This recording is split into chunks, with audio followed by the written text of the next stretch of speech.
Next, we're doing the hack of the month, and I'm kind of scared to do it. That's high energy, and we're always trying something new. Last month, who was here? Who did the yoga? Did you guys enjoy that? Okay. Well, we're gonna go from yoga to releasing a research report. Believe it or not, Tech Toronto is more than just events. We started Tech Toronto to help grow the ecosystem from a grassroots basis. So today I'm going to share with you some findings. We just released a research report this morning looking at how technology and basically has impacted employment in Toronto. So I'm going to share the high, and to be honest, can you give me the 5-minute countdown so I don't go too long? There you go. So I'm going to keep myself the same standards as our presenters.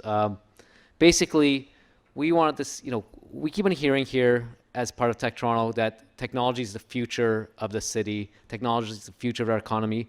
We had a strong belief that it's the present. It's already impacting the city, it's already here. So we wanted to quantify it, we want to see what was going on, and we wanted to see, work with various people to figure out what we can do to make the city more tech friendly. So I'll go through this. If you like what we have here, you can go to techtoronto.org and look up the report. Tech companies and tech-related jobs are 400,000 jobs in the city. That's 15% of all jobs in Toronto. That's a larger percent than New York. You have 230,000 jobs that are tech jobs in non-tech companies. So if you work for RBC, you're counted there. And 100,000 jobs at tech companies. That includes tech ones and non-tech ones. More importantly, tech is growing faster than basically every other sector in Toronto. You see finance again, 8% growth. Manufacturing, not as good. Tech is up 14%. And what we'll find in the next couple slides I'll show you is it's actually growing faster than the national average because Toronto actually has a tech cluster and is very tech friendly. And if you go project out into the future, you can imagine tech's going to continue to grow faster than the average. As I just mentioned, we had 51,000 jobs created in the last 5-6 years. If you looked at the national average, there's 26,000 jobs should have been created. So that means this city supported 25,000 more jobs in the tech-related jobs than it should have.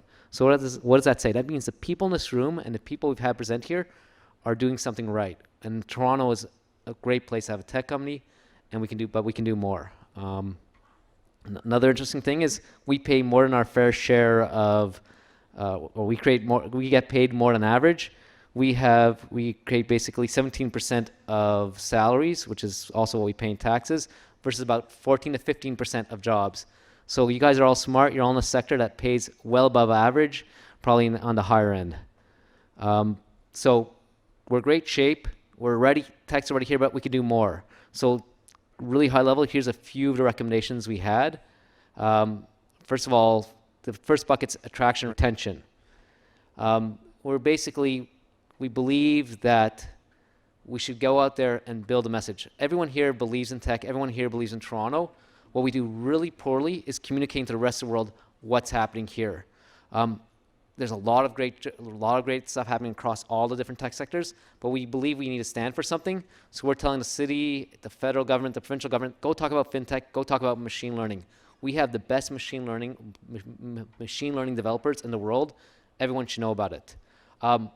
We need additional people here because we have a shortage of jobs. So we're big supporters of fast track immigration policy.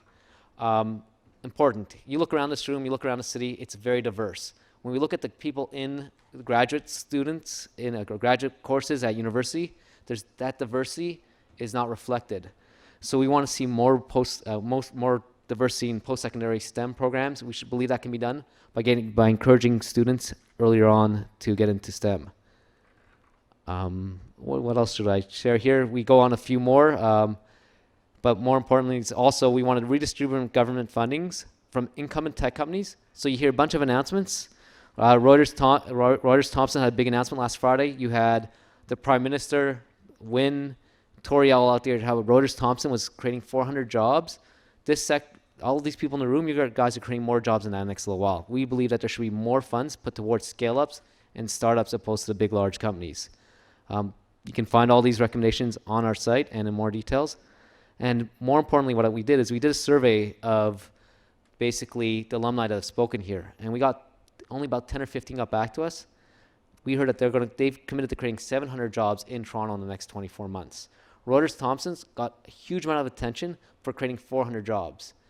Our founders that are much smaller, much newer, are going to create 700 jobs. And I bet if I asked in this room, you're probably planning to create another 100 to 200. So I think we should just be very proud of being in this community, and we should get our voices out there.